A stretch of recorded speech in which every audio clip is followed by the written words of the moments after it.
Kimberly, that was just beautiful. Thank you. Thank you so much. Welcome, everyone. It's wonderful to have you this morning as we gather at Palomar Unitarian Universalist Fellowship, remembering that a congregation is not a building, the church is the people. And so it's good for the people to gather. We'll begin, as we do each of our services and events at the fellowship, by acknowledging the land that we're on. I am 2 miles from Palomar Fellowship. I am on the stolen land of the Luiseño Nation and the Kumeyaay Nation. And I light this candle in acknowledgement. If you happen to have a candle near you, we invite you to go ahead and light that as well. And just as a reminder that this is not a performative action, it is one that calls us into accountable relationship with our Indigenous neighbors. And so we do the work of dismantling white supremacy and recognizing the effects of colonization, that we may be in right relationship. So it is good to be together wherever you are, whoever you are on your journey, and whatever time that you are joining us. It is good to be together.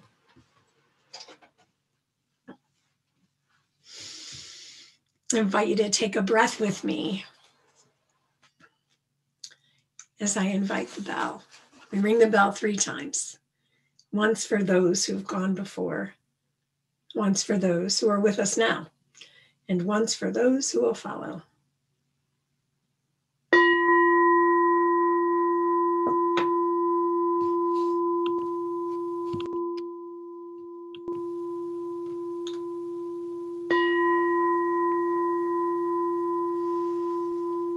Breathe.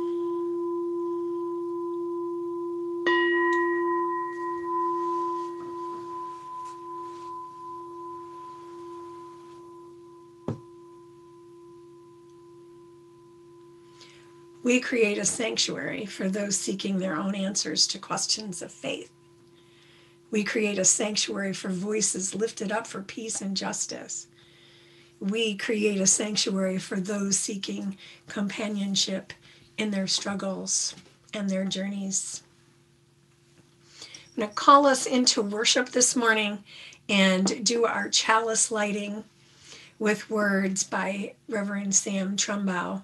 So if you have a chalice, you can light that as we finish our words, or as I've just learned, you can make a chalice out of your hand. You have your hand like this, and then like this, and then you put your thumb up to light. So wherever you are, you have a chalice. I love that, and I love that I just learned it. So take a breath with me again. Let us turn inward now. Feel the rhythm of the breath, the in and out, in and out. Find the peace of just being with the flow of the breath, letting go of yesterday and tomorrow. Feel the restorative power of the peace of this moment. A peace large and open enough to hold the concerns and sorrows that trouble us. A stillness, quiet enough to respond to the joys and celebrations that enliven us. There is safety here in the rhythm of the breath. The ebb and flow of life is enacted with each one. There is safety here in the rhythm of the breath. The ebb and flow of life is enacted in each one. Taking in oxygen, sustenance, letting go of carbon dioxide waste, taking in the fullness of experience, letting go of the residue that wants to cling to us. Cultivate inner peace, inner safety in this sanctuary that we create, dedicated to cultivating the spirit of life, dedicated to being a beacon of love for all beings. we light our chalices. In this time of year, we find the beacon of love in the lighting of Advent candles, our chalice, the promise of the new sun, and in the Hanukkah candles. I invite you into a time for all ages by the Reverend Joanna Lupkin, a UU minister who's also Jewish, as she invites us into the practice of lighting the Hanukkah candles. It is good to be together, beloveds. Good morning. Last night, families around the world lit Hanukkah candles, lighting 3 candles for the 3rd night of the festival. So I bring this morning the practice of lighting candles to this Unitarian Universalist congregation, where many of us, like myself, have a Jewish background or want to honor the Jewish holidays. The rabbis of the Talmud, well, they argued a lot, and one of the things they argued over was how one should light the Hanukkah lights. One rabbi and his school of thought that each night you should add an extra light. That on the first night you light 1 candle or lamp, and the second night you light 2, and so on. Another school of thought said, no, you should start with 8 and get fewer and fewer as it goes on. So from 8 candles and lamps or lights to 7 and 6. Well, as you may have guessed, the school of thought about adding light won over time, that's what we do. And the rationale is that we should be increasing light. We should be increasing joy in the world. We should be bringing more light to darkness. I'm taking that to heart this year, that in a year where things have been hard, let's add light. Let's add joy. Let's add wonder. So whatever that looks like for you, may this be a season of increasing light and joy, warmth and connection during long nights. I'll sing the Hanukkah blessings in Hebrew, the first 2 blessings over the candle, and the 3rd for the first time in a year where one does something. And since this is the first Sunday this year where we're lighting Hanukkah candles together, we'll sing that one as well. And following that, we'll say the English translation.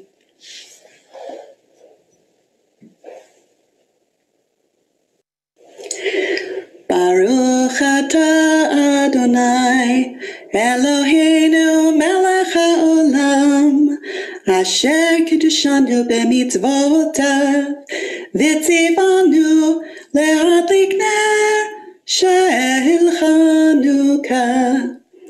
Baruch atah Adonai, Eloheinu melech haolam, she'asa nisim lavotenu, bayamim hahem, ba'azman hazeh.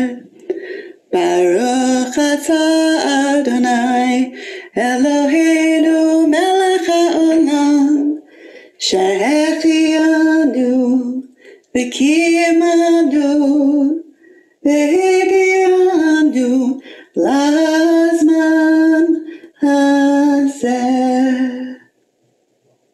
Amen. Blessed are you, source of all, who brings moments of holiness to our lives through the ritual of lighting the Chanukah lights. Blessed are you, source of all, who brings our attention to miracles from ages past to this very moment. Blessed are you, source of all, who has given us life, sustained us, and brought us to this very moment. And let us say, Amen. Happy Hanukkah. Thank you for that. I learned something today. Yes, let's add light. Now, let's talk about stillness. When I saw that this was the theme for the month, I won't lie, I rolled my eyes and I groaned. Stillness? Really? Anyone else? Just me? All right.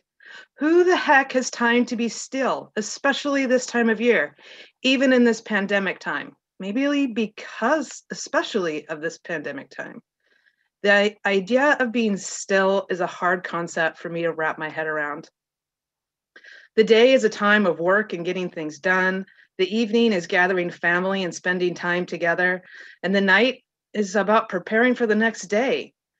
Where is there time to be still? Preparing for today, I spent time not being still, looking up websites and looking at quotes and images dealing with stillness. Most often, they were images of still water and rocks, a serene mountain scene, trees without leaves, or a person sitting in a yoga pose, presumably in some state of nirvana. They were all merely sentimental and did not feel meaningful at all. That was until I came across a picture of wind-blown water, small ripples moving on a lake, maybe. There was a quote by Black author Ian A. Gardner: "Being still does not mean don't move. It means move in peace." That made more sense to me. Sitting still without distraction is a tall order, but I can move, walk, find a special place, a place of peace within.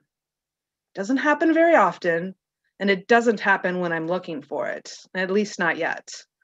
But every now and then I can be walking in the neighborhood with the dogs or walking among the trees, and I slowly notice a difference. It's not a sudden transformation, but a slow ripple that runs through my body.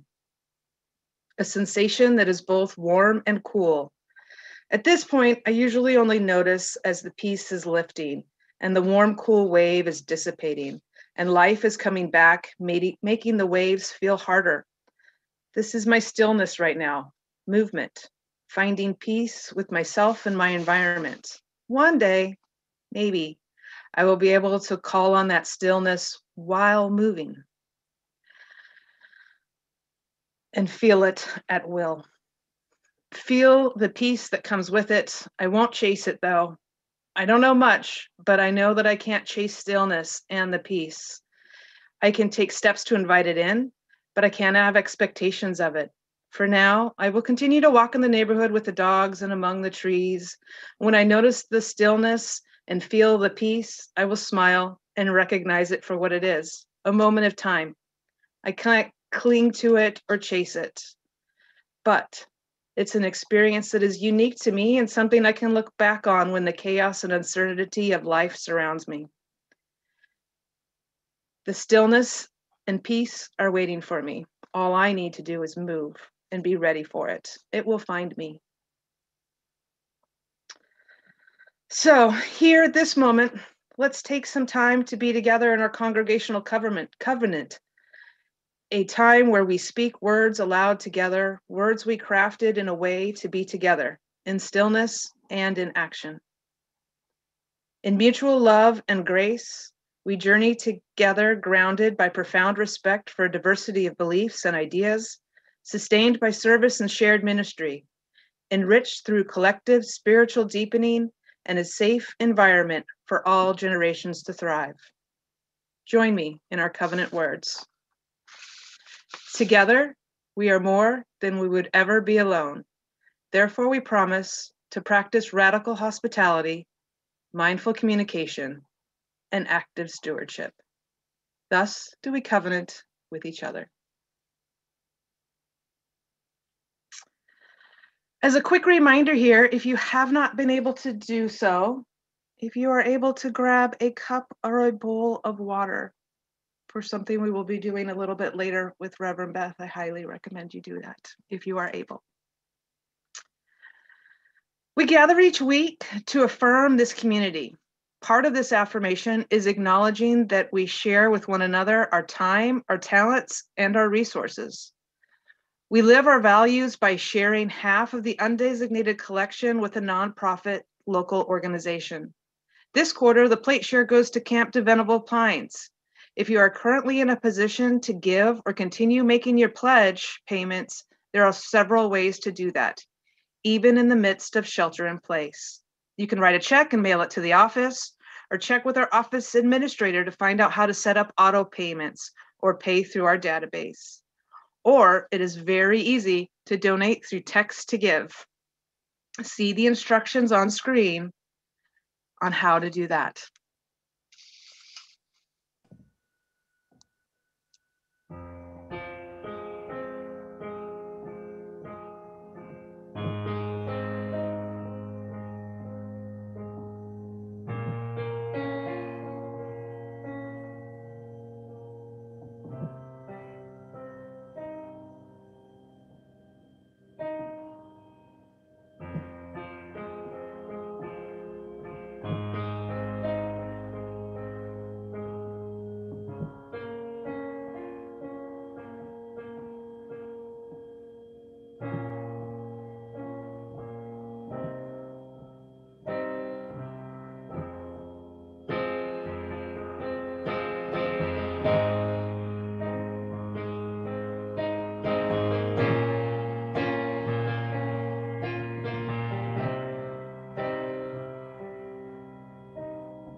Gathered here in the mystery of the hour, gathered here in one strong body, gathered here in the struggle and the power, Spirit draw near, gathered here in the mystery of the hour, gathered here in one strong body, gathered here in the struggle and the power, Spirit draw near, Spirit draw near.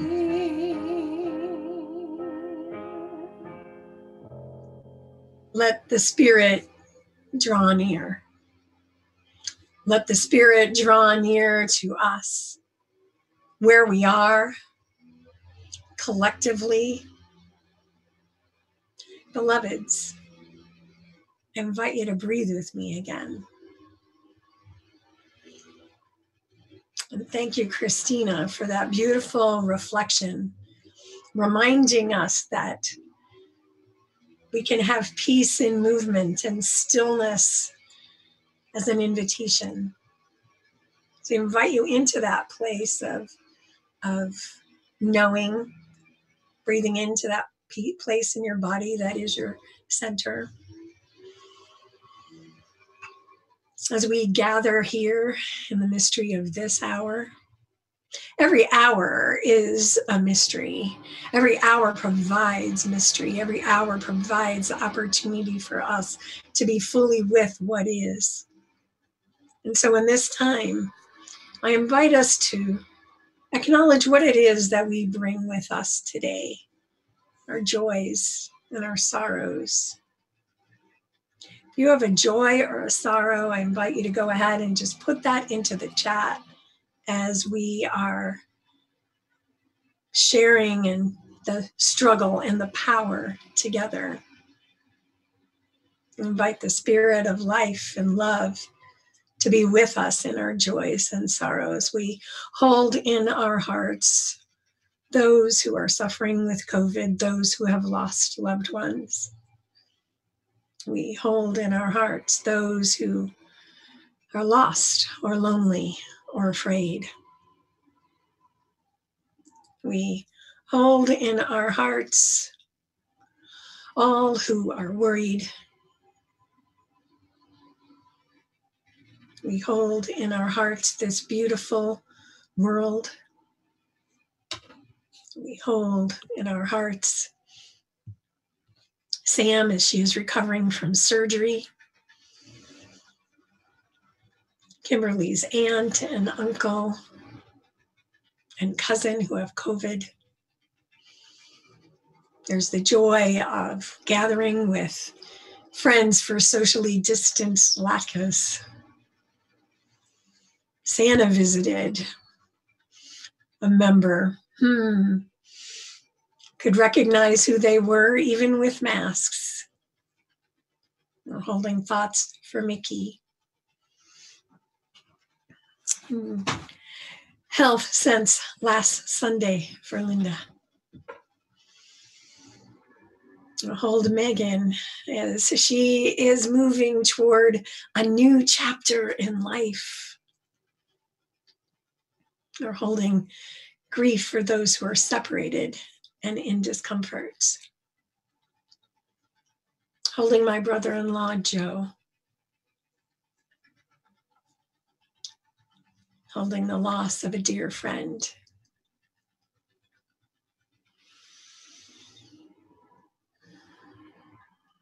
As we read and hear these words, we know that in the sharing, our sadness and our sorrow is held and honored by others. We remember Falcon, beautiful doggie who passed away this week. So big and soft.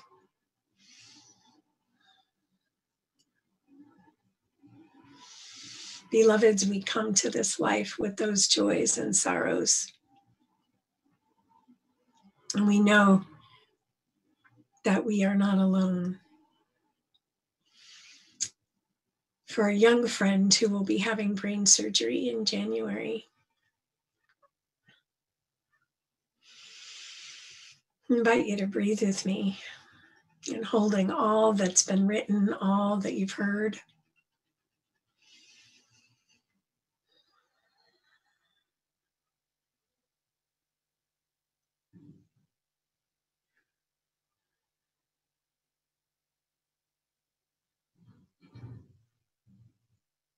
Wherever you are, whoever you are, however this journey is taking you, know this. You are always and everywhere held in love and mystery deeper than you can know. I promise. I promise that you are not alone. I urge you to reach out if you have a need. We are right here. Feel being held in love and mystery through the actions of those who are here for you as we journey into the dark of winter. Oh, someone was trying to be helpful. Thank you. Dark of winter, soft and still, your quiet calm surrounds me. Let my thoughts go where they will, ease my mind profoundly. And then my soul will sing a song, a blessed song of love eternal. Gentle darkness, soft and still, bring your quiet to me. That we get to connect to the stillness even in the chaos. Thank you all for adapting. And here we are doing live worship. And that's how it goes. Thanks, Kimberly, for bringing in that beautiful song, Dark of Winter. We are in the dark of winter. And that is why there are traditions that invite us to light candles, to bring that light into the darkness. And I think those are important, and we are going to get there, acknowledging our, as we did earlier, Jewish friends who are celebrating the miracle of Hanukkah as we begin to move toward the winter solstice, as we begin to move towards the birth of the sun and the birth of that baby. I'm going to invite us to pause for a moment, though, into the darkness again, into the dark of winter. Oftentimes we feel the need to escape that dark. Dark has the negative connotations to it, but I am here to redeem the dark. The dark is productive. It is rich. It's the place of generativity. It's the place of depth. And so today, I want to invite you to come to the well with me. If you haven't gotten your cup or bowl of water, I encourage you to go ahead and do that now, if it's available to you. If not, don't worry. This journey is one that you can take no matter where you are, no matter what you have around you. I'm going to invite you to come to the well. It'll be a well of your choosing. Wells, depth, a place of nourishment. Close your eyes for a moment or leave them open. Maybe have a soft focus. Take a breath. And picture yourself moving toward a well. It could be any kind. It could be a well that's above ground, that's stone and round, that has a bucket you roll down into it to get the water. It could be a pump. It could be a pool of water. Come to the well. Picture that well in your mind's eye, beckoning as you move toward it.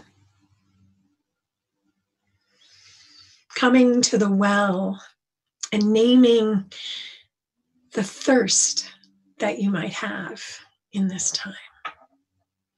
This time when we are exhausted, depleted, with so much in our lives and in this world. There is a well. There is a well waiting for you. A well of living water. The wells draw from the waters that are deep, deep underground in the dark. The waters move, and they come from different sources, so each of our wells may look different.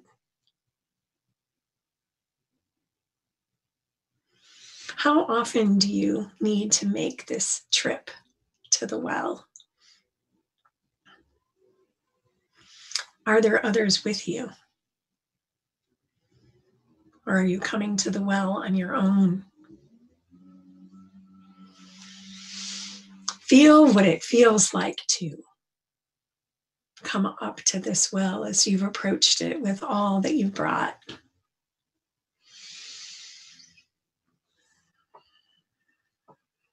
And brought into this time of redeeming dark.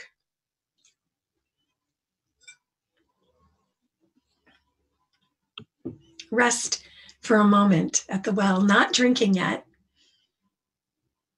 but just knowing the thirst that will be quenched.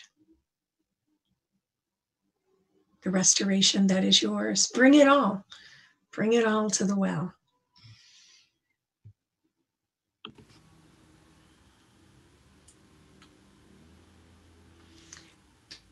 Prepare to draw from the well.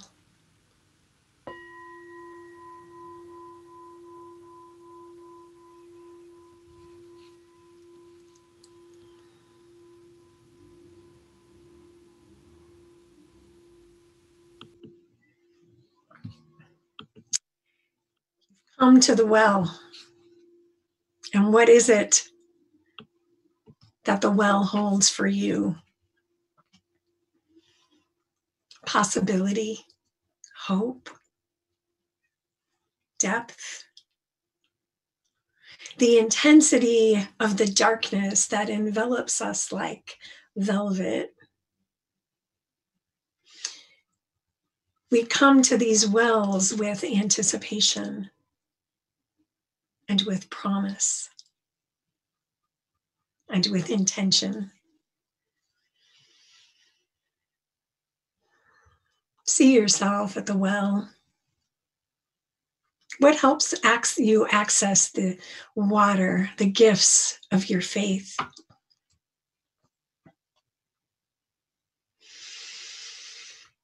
Breathing in and out.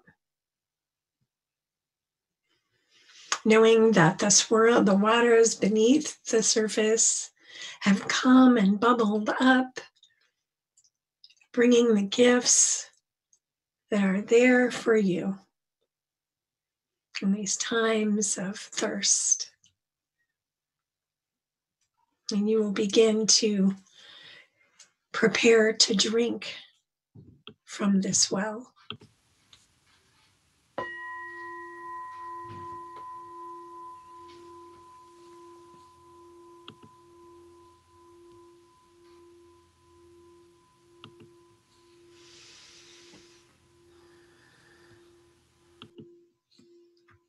And now, beloveds, if you have your cup or your bowl, I invite you to get that now. Hold it in your hands if you have it. Or if you don't, cup your hands. And imagine that is holding the water that you've drawn from. Take a moment and look into the water.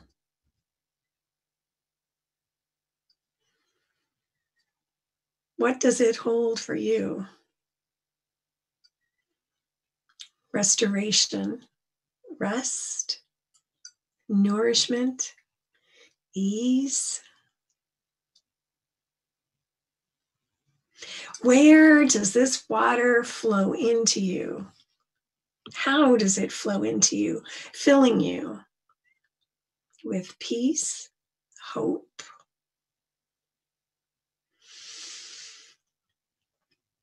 Now, either in your mind's eye, or if you have your water, I invite you to drink it.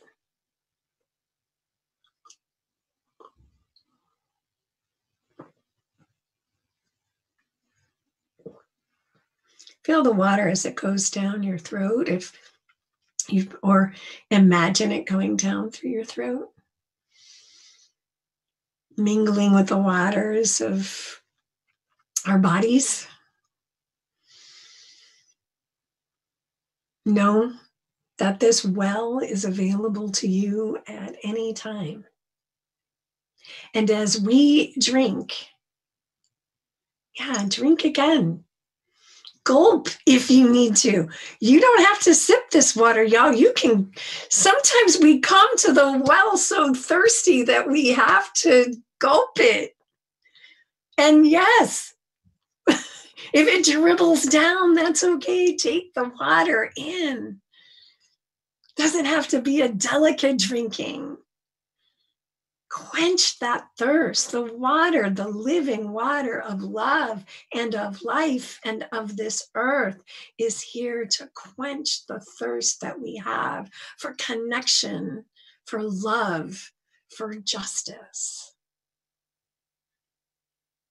As we drink this water, we become a living well for others, but we must have our well filled first. We must first drink from our own well.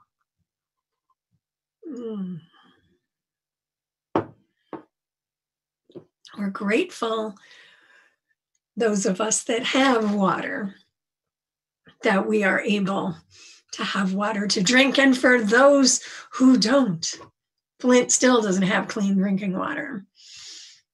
Water is life. We hear our Indigenous friends tell us. Let us be that life, but let us make sure we take time to just rest at that well. After you drank from your well, you can sit down next to it. Can you picture that? Lie down, rest.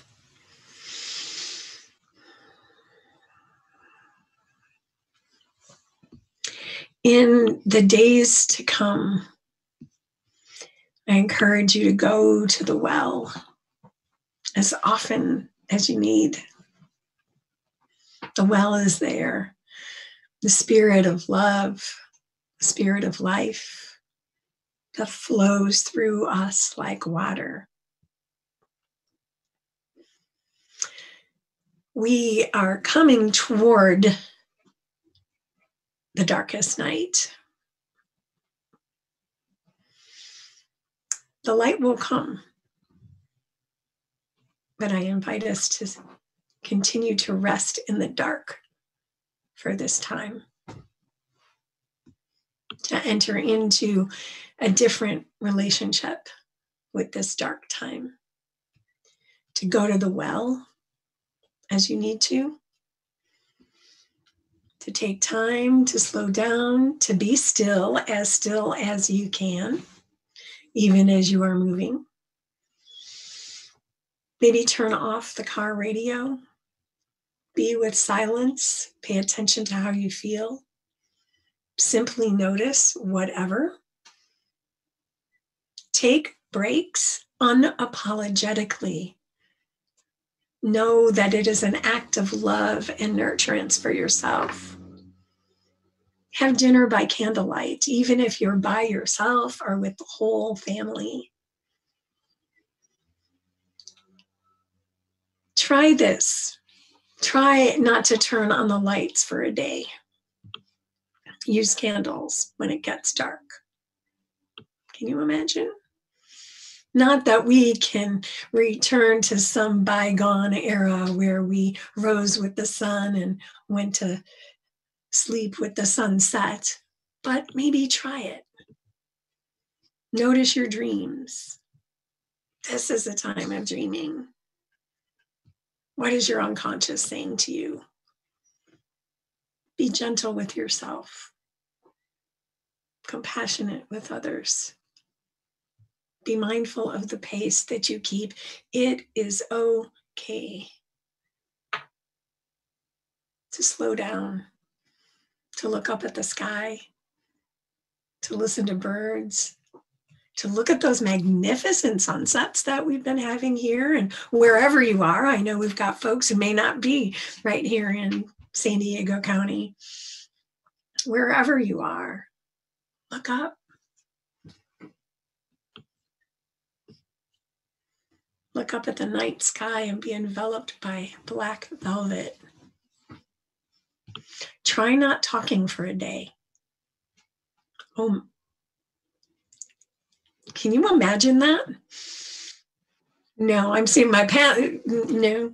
I wonder what that might be like if we did not talk for a day. I did a practice once through the Essene Book of Days where Monday was the day of silence. And in my imagination, it still is a day of silence, but it's only in my imagination.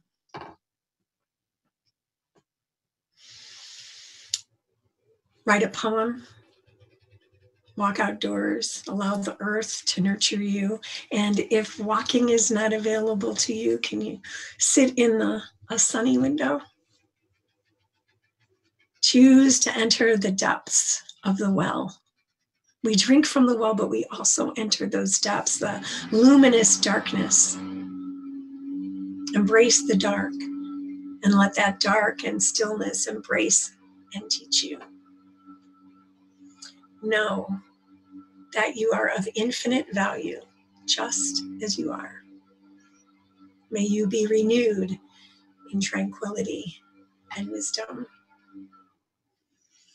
As we spin inexorably closer to the longest night, as we await the birth of life, as day gives way to night, as in-breath yields to out-breath, may we find rest to do the work at hand, to act justly, to live fully, and to love deeply. May we find rest for our bodies, comfort for our souls, and peace among us. Peace, peace, peace. May it be so.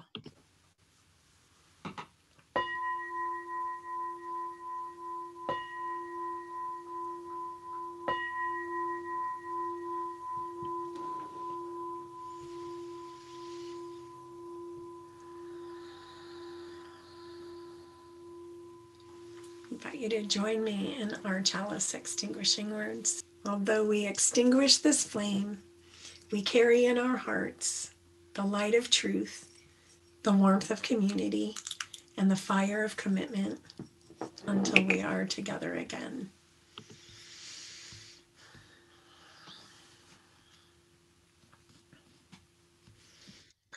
So good to be with you on Sundays, beloveds. And next Sunday, we're excited that it is our winter solstice service. And so we're going to be in meeting mode. So we want to make sure that you're ready for that. And then the other thing, a number of people have said, are we going to get our words this year? For those of you who are new, every year at the winter solstice, for 16 years now, we have chosen inspiration words from a deck of angel cards. I started doing it first at a winter solstice ritual I did in 2004, and then we've been doing it ever since. And we're going to take Aisha's moonlit walk. We're going to be with Aisha again, as we were back at Samhain. Yay! And we're going to choose our words. So I want to just remind you to know that we're going to get them, and we're going to tell you next Sunday how that's going to be done. But I just want you to know you will absolutely get a word this year. The word for the fellowship this past year was light, and I'll talk more about that next week. But hasn't it been that we've held that space for one another for this entire year? Who could have known? My word for the year was peace. I pick a word every day as well. My word today was peace. And may peace reign in our hearts. May we go in peace and be makers of peace. Amen. And blessed be. What are we going to do next? Well, Reverend Beth, we are going to be moving into our time together on the virtual patio. And remember, our virtual patio is in Zoom meeting mode where video is available. So we can see you and you can see us. The link to the virtual patio will be in the chat. And it's also in the ways to connect email. Thanks for joining us today. And hope you join us again. And we're going to have a song to go out. It may have been a while since we've heard it, so I'm just going to play the melody and then invite you to sing along.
Thank you so much, Kimberly. I was obviously going to sing with you and was unmuted. So thank you for that beautiful Jim Scott song. We look forward to seeing everybody on the patio. So we'll see you, I think we said in 10 minutes, so about 11, a little after 11, we'll get started. Thank you. Be well, Sam.